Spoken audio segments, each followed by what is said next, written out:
Yeah, so we're just going to let everybody in here. We're right at the top of the hour, and as always, we don't want to waste a moment of your time. So we're gonna dive in and kind of get started. I'm going to just preface some things and let you know a couple things about what we're doing, and then we'll dive into today's topic. So one of the things that we always talk about, and we encourage those who come weekly or regularly know that this gets a little obnoxious at times because I say it over and over again, but be a participant, not a spectator. Jump in. Often, and we see people come and go from the call that, they just kind of want to lurk a bit and they want to be a spectator. But if you're going to be successful in your business, we really want to encourage you to step out of that mode and be that assertive self that's going for what you want, asking questions, getting involved, participating. We call it playing in the sandbox. This is a safe place. We try and make light of heavy things and make heavy of light things, and we try and have some fun. But it's a safe place for you to hang around with us, to participate, and we just really want you to do that. And that'll be obvious. I'll ask you questions, and we'll all get involved. We do want to keep that under control, though, and that always works. So just trust us. We'll work with make sure that we don't get off task or off topic. So welcome. And as always, I'm juggling here. I always seem to get a window on top of a window on top of a window and have to dig to find what I'm looking for. But I think I have it now. Yeah. I have what I'm looking for. So let me dive in and hold on. We see your notes. I don't know if you know that. We see your speaker notes. Oh, that's not what you're supposed to see. No. No. You're supposed to see. Try that again. Yeah, let's try this again. You're supposed to see this screen. Yes, now that's perfect. Yep. See? Thank goodness for Jamie.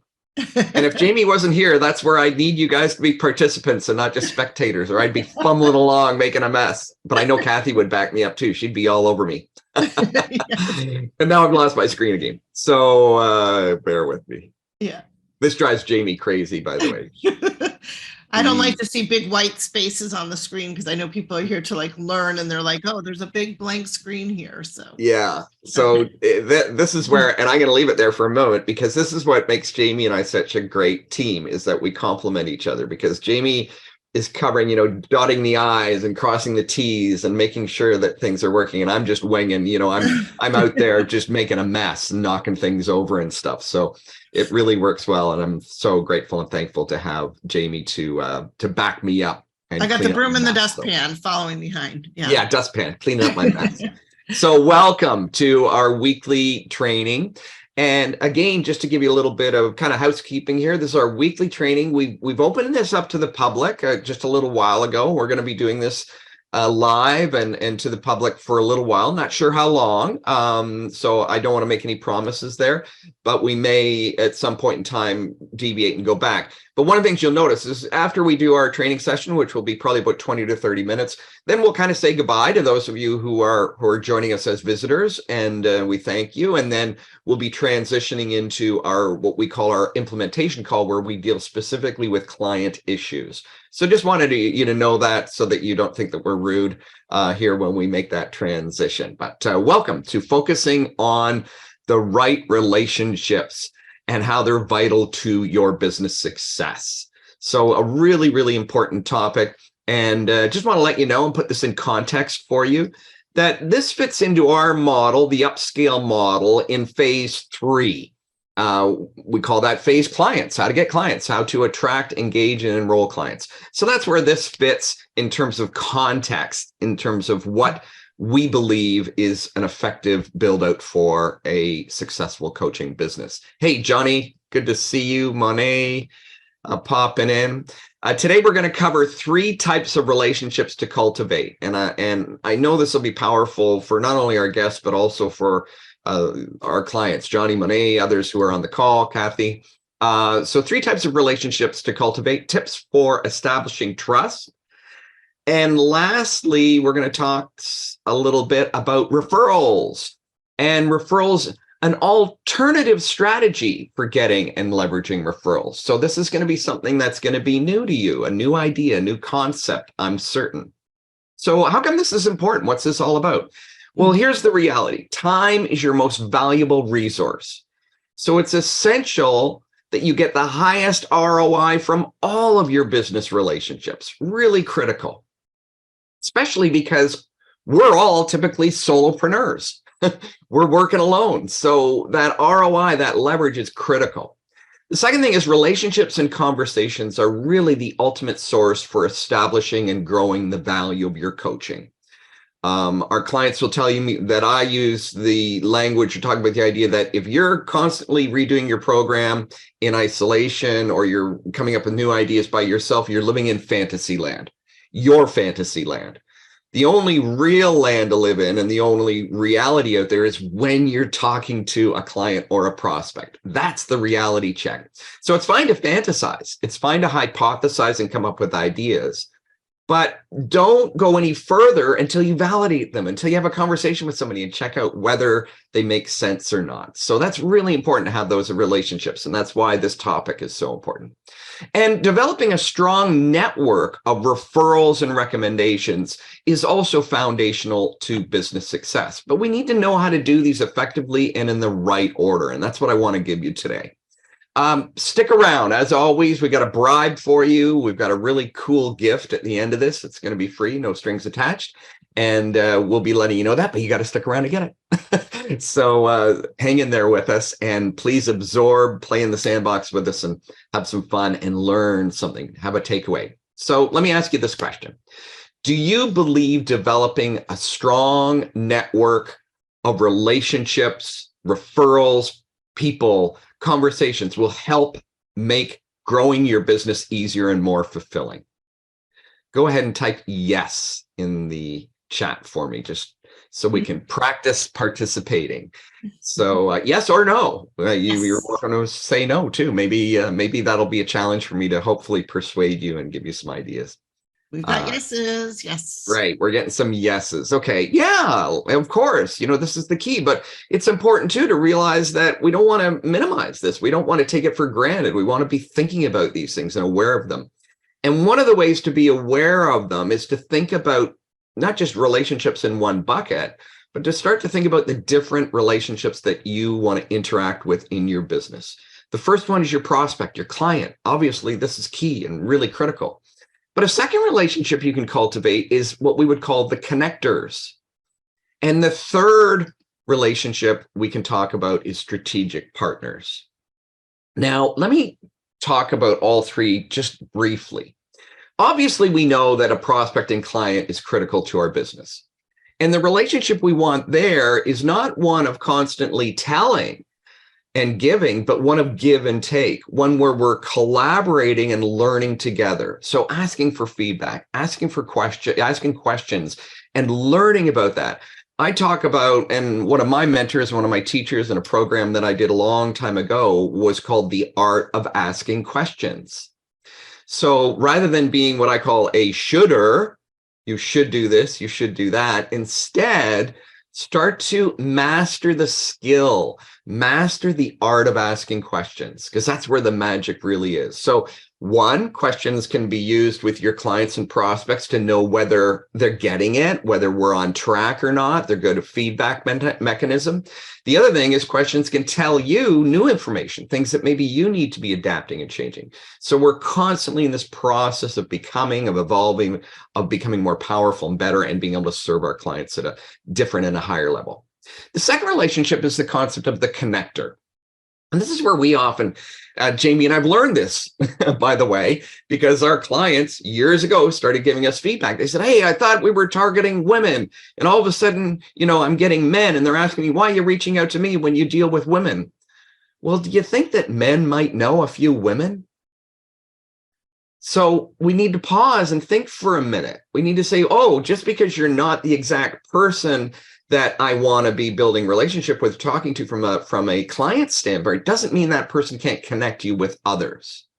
So this is where we need to slow down a bit. We need to say, yes, I realize. So a great response, for example, say you were doing an outreach program and you got a response back that said, hey, you're targeting women, those are who you want to work with. And I'm speaking very broadly here. And I'm a man. Why are you talking to me? Engage in that conversation. Most people run away. They go, oh, sorry, I apologize, I'm an idiot. No. Engage with that person. Say, yeah, thank you. In fact, that's the reason I reached out to you, because I thought you could give me a male perspective. Maybe you know some women that have this issue that I can help solve. Next thing you know, they're going, wow, yeah, you know what? My boss happens to be a woman and she's dealing with this every day. Maybe I could introduce you to. Boom, I've got a connector, right? So remember, connectors can be really powerful as a relationship that you can cultivate in your business. The strategic partner is another one that can come into play. Jamie and I would not be together if we weren't strategic partners. We began that way.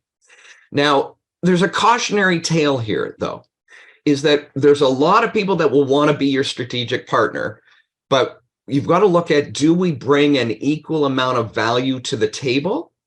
And are we a good fit? In other words, do we complement each other? So that's really important, because there's a lot of people that say, hey, well, you know, I'm not going to sign up for your program, but if you promote my program, I'll give you a commission or whatever. Or I want to be, you know, a guest on your podcast or whatever. You got to do your homework here and make sure that that's a valued connection that you're both going to be able to grow equally together. And I know, speaking from personal experience, that Jamie and I worked hard and worked slowly to cultivate our relationship, and that there's no question in my mind that the sum of the parts, what's the expression? The sum of the parts is greater than the whole. The whole, or whatever. Yeah. The sum of the parts is greater than the whole. And I know that's the way I feel about Jamie, is the two of us together could not be doing what we do if we weren't together. We couldn't be doing it individually. So it's powerful, but a cautionary note there. And I'm going to add to that cautionary note in terms of how you want to kind of look at your time management. 80% of your time, we're going to bring up, you know, a few weeks ago, we talked about the 80-20 rule. 80% of your time and energy needs to be focused on prospects, getting people, you know, meeting, building new relationships, constantly doing that, and cultivating your client relationships. And the two go hand in hand. And believe me, Jamie and I can both testify to this. For years, we both struggled with, we'd fill our funnel, we'd get a bunch of clients, then we'd stop doing our prospecting, and then the funnel would empty out. And then we'd go back and we'd have to switch and go back to prospecting all over again. We learned that lesson the hard way. And now we realize that being in a constant process of prospecting and marketing is really, really critical for us to continue our flow as a business. So really, really important that you keep your priorities straight. Connectors, about 10% of your time, and strategic partners, about 10% of your time. This is really important. And again, this comes from our own experience and lessons, both personally, but also with clients. So I'll give you a brief example. We've had clients in the past, we're going back a few years now, that say, I've been having amazing conversations. We're going, great. Yeah, my calendar's full. I've been talking to everybody. You know, it's been fantastic. This has been going on week after week. And then we go, well, we're not seeing any clients.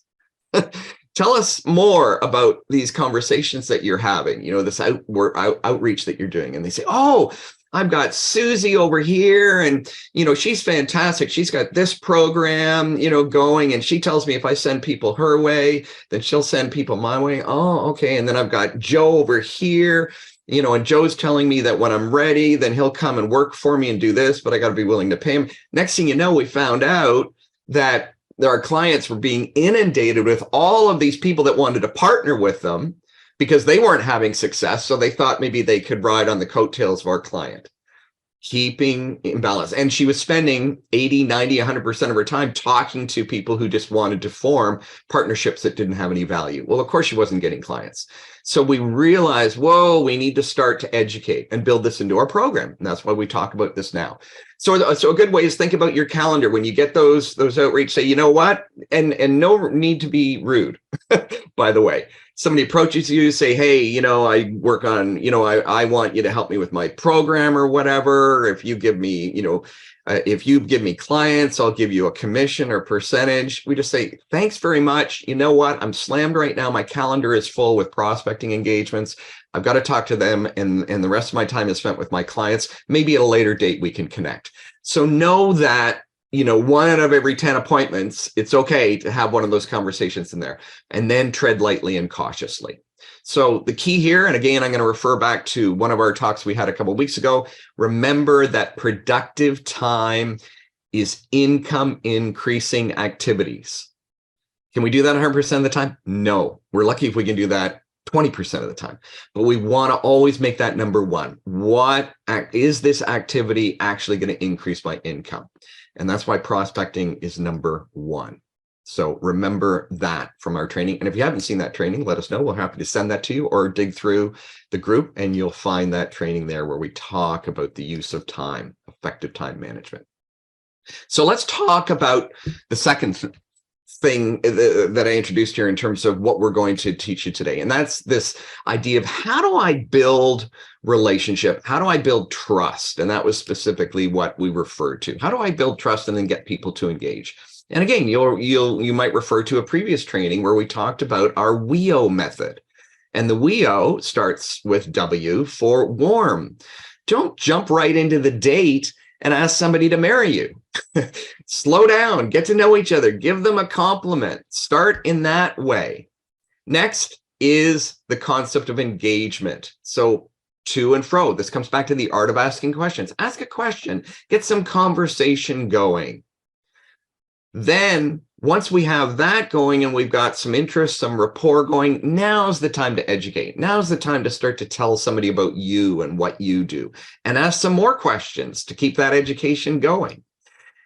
And only once we've done those things do we want to move to a place of offering, of saying, hey, you know what, we've talked, I've gotten to know you a little bit, we've engaged on the same topics, and it sounds like you really have a need.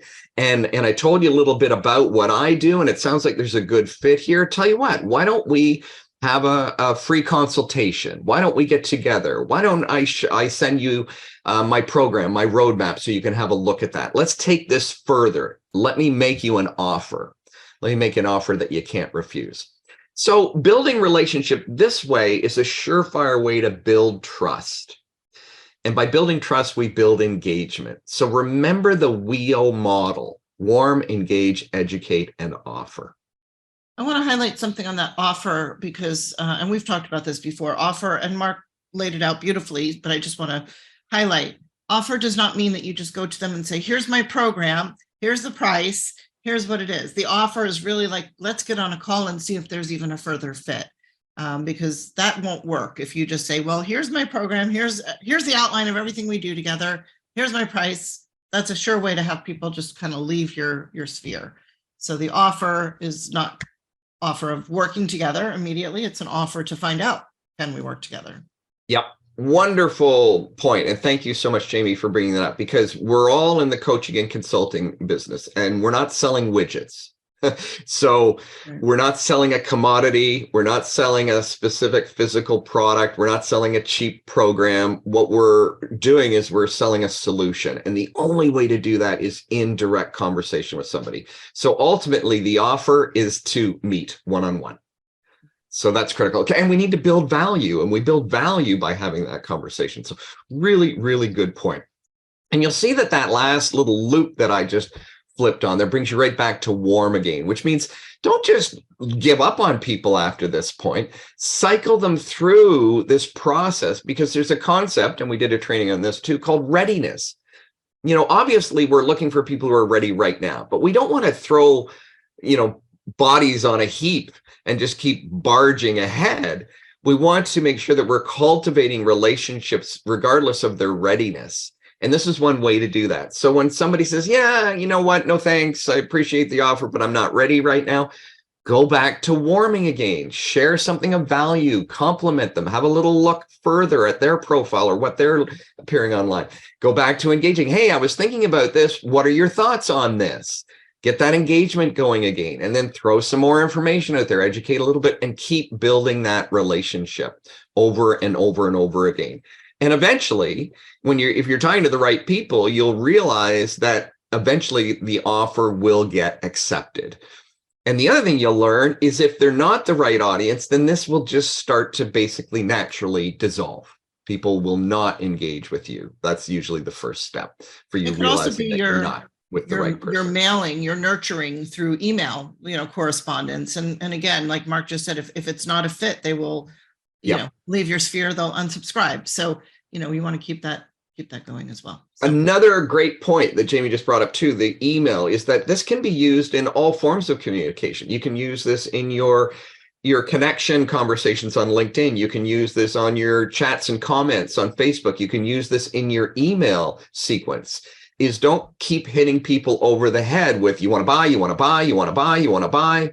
It's on sale, it's on sale, it's on sale. Quit offering, and a lot of people do this, offer, offer, offer. Instead, make sure you're going through a sequence of relationship building. So let's talk now about the concept of referrals. And there's been an evolution in what we would call referral marketing. In the past, word of mouth was marketing. That's all there was. There were no other vehicles. There was no radio. There was no television. There were no marketing vehicles out there other than word of mouth. So we're going back a long time, and we're going back pre-technology days. And it's still around to this day. We're still able to really look at referral marketing as being an extremely powerful source of building our business and our client list. A couple of qualities about referral marketing. It's one-to-one. It usually is no more than that. I wouldn't even consider if somebody is maybe on stage and mentioning you, I wouldn't consider that a referral. I consider that maybe a recommendation or a little bit of a commercial. But a true referral is one-on-one. Hey, you got to talk to Jamie. She does amazing things in this regard. Here's her contact information. She's helped me tremendously. That's a referral. So, and it's private. See, it's that conversation that's going on one-to-one. It's finite in that we can only basically expect to get so many referrals from our clients. It's pretty rare that you're going to find that a client is an endless source of referrals and that it's infinite. Usually it's, one or two or none. It's a very finite amount. And it's not necessarily predictable or an asset that you can count on. Because you can't basically obligate a client and say, you have to give me a referral once a month. That would be pretty hard to do. So it's not an asset that you can put on your balance sheet and bring into your business. So it's important to realize that's what referrals are all about. The other column you're going to see here, and I kind of have my clicking out of sequence, this should have been revealed now, is the concept of reviews as a form of referral marketing. Now, when you have reviews on your website, on social media, on Google, on different places, you're actually taking that referral and you're broadcasting it to thousands. So you're leveraging that. So it's not just me saying, hey, Jamie did great things for me, you got to call her. It's me saying to the world, hey, Jamie did great things for me, you got to call her, here's her contact information. And it's right there because it's online. And the digital world has changed all of this. It now moves the referral from a private conversation into the public realm. It's perpetual. It never ends. When that review is posted, it's there forever. And new eyes are seeing it. New people are seeing it all the time. So it's perpetually generating new and new exposure, new eyes, and people becoming aware of you. And it is a company asset. You can't quite put it on your balance sheet, but you could certainly put it in a portfolio. You could put it in a presentation, and I would encourage you to do so. Hey, Mr. Prospect, just before we go, I just wanted to encourage you to go and let me show you let me bring up a tab here and show you what's going on Google and what people are saying about it. Let me show you what people are saying about us on Facebook. Let me show you about what people are saying about us on LinkedIn. I won't go into this in any depth, but you can see that those are there, and I would encourage you to go and dig deeper and see if you identify with some of those comments. Wow, what a powerful asset. It's huge. It really, really is powerful.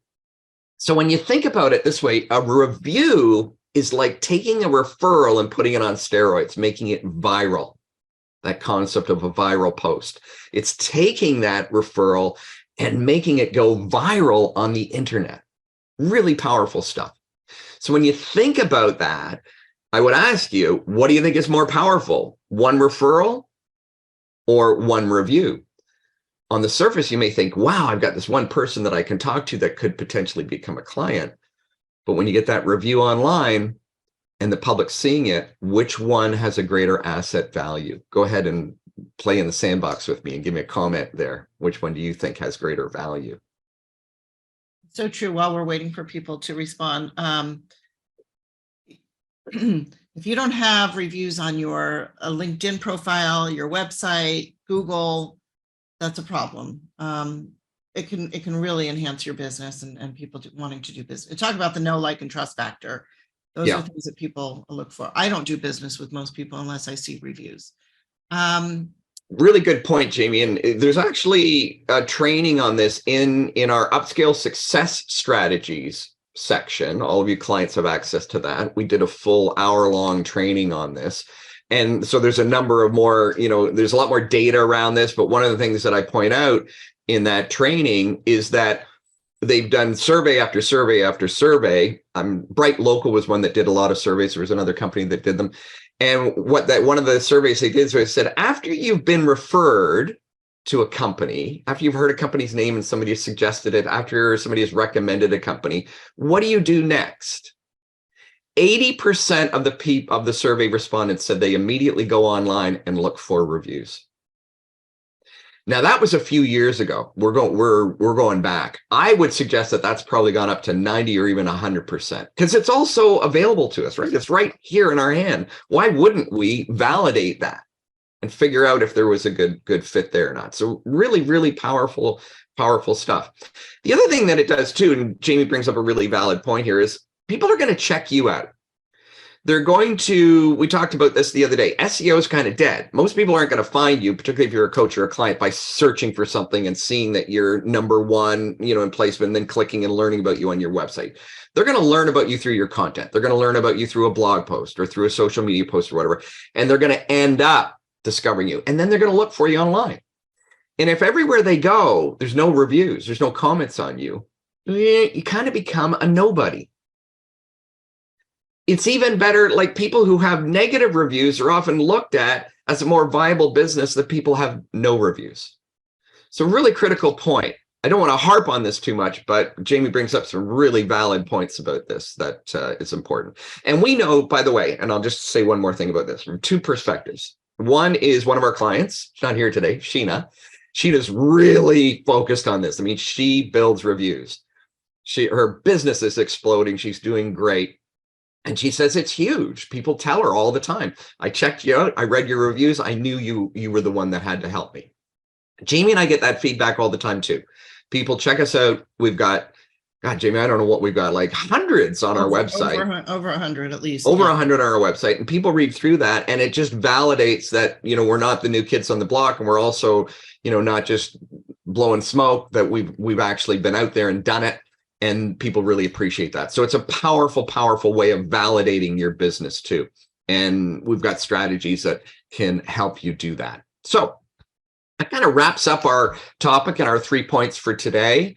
Got a little over time. I always shoot for 30 minutes, but we're a little over time. So let me ask you again, please play in the sandbox with us. Give me a highlight. Give me a takeaway. What did you get from today's topic? And let me give us some feedback. I will give you something that Johnny posted, which is I love it, Johnny. He says, I call it explore. So you were talking about the WEO formula, WEEO, and he said, I call it explore. So explore if there's a good fit. He called it WEEE. Yeah. Love it. Yeah. That's really cool. What about other takeaways from today? So we've got from Monet, she says, ask for more reviews instead of waiting for them. Very, very good, Monet. Yes. Don't wait for them. Be bold and ask. Yeah, exactly. Go chase them down. Yeah. And one of the ways to do that too is instead of asking for a review, this is a slight language shift. Ask for feedback. Yeah. Say, I'd be great. And again, slow it down. You are a high valued coach or consultant. And you get paid well for your work. So don't minimize that relationship by just kind of throwing it out there and saying, hey, would you leave me a review online?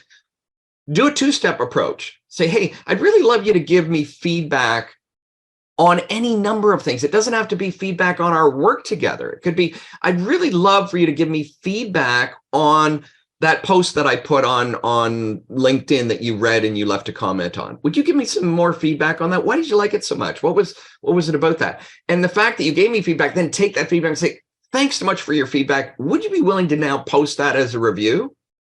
That two-step approach can be really, really powerful.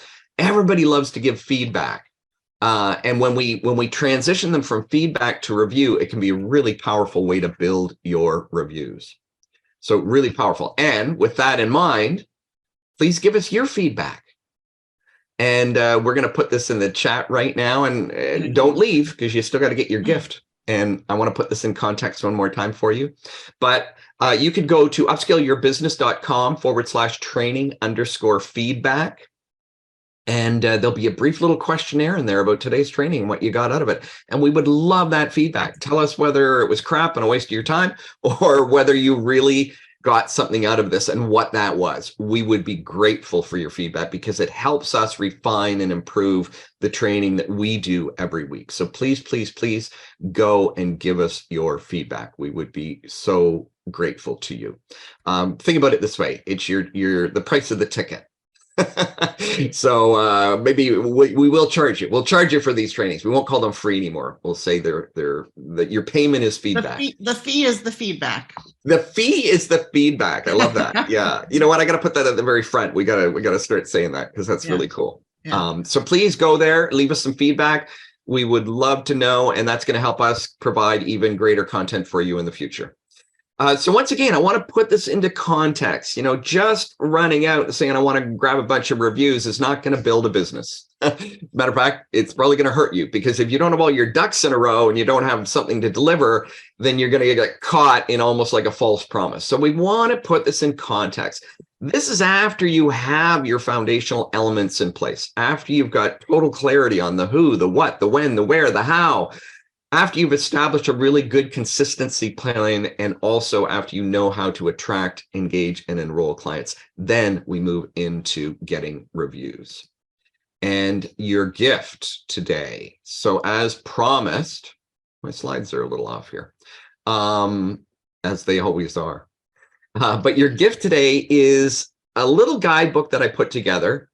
Actually, I don't think it's that little. It's about 6 or 7 pages, called The Top 10 Ways to Get Positive Reviews Online. You're gonna find there's some really good stuff. The reason it's about at least 7 or 8 pages is because I explain each one in detail and give you some specific ways of doing that. And I know you're going to really love this piece. I really hope you do. And I hope that you give us feedback on this piece as well, so that you let us know what you were able to implement, what you liked about it, what you didn't like about it, what you'd like to see more of. So please just put in the chat reviews, and then we'll connect with you and we'll send you the PDF of this. So you'll get that actual copy of this. So this is not going to drive you to page that you can only look at. We're going to actually send you a copy of this, so you can print it out and you can use it very effectively in growing your business and growing your reviews and your referrals as a result of reviews. So that's our gift today. And we want to thank you for coming. And if you happen to be one of those people that are getting ready, that if you're ready to implement a proven step-by-step method for creating a coaching business that earns you a full-time income, doing what you love without being stressed, overwhelmed, or even bogged down doing things that aren't getting you the results that you really want, then let's talk. Book a time and let's chat about that. You can go to upscaleyourbusiness.com/game-plan, and we'll talk about a game plan. We'll talk about where you need to go next. Maybe you're stuck. Maybe you're not sure what that next step is. Maybe you're taking the wrong step in the wrong order. We're going to help you with that. So go ahead and go to that link, set up a time, and let's have a chat. We promise you, just like today's call, no BS, no pressure. We're just going to talk about your needs and whether we can help you move beyond where you are right now. And let's open it up. Is there any other questions or comments? Yep. Feel free to open your mic, raise your hand, whatever link works is for you. There.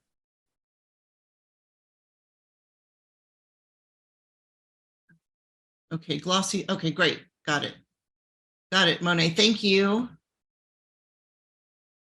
I got you, Glossy. We'll get you that Glossy had texted to Monet accidentally, so I got it. Monet forwarded it to me, and I'll take care of that. Glossy, I'll send that to your email. Yeah. Questions, And comments? let's, Anybody? I think we will talk specifically, those of you who are clients, about where this fits. And when you get to that stage, we're going to talk about that. So in our third phase, and as we move into our implementation phase, we'll be talking about how to integrate this and how to set up a good strategy to do this. And if there's no further comments, then we're ready to transition. We want to thank those of you who are guests. We want to thank you guests who are seeing this maybe at a later date, because of course this will be published and be open for others to look at it. Please leave your comments if you're watching this at a later date. We do check the comments always, and we will engage with you in those comments. So you're welcome to get the handouts, even if you're watching this at a later date. So please let us know that too. And With that, if there's no other questions or comments, then we're going to transition and say goodbye to our guests.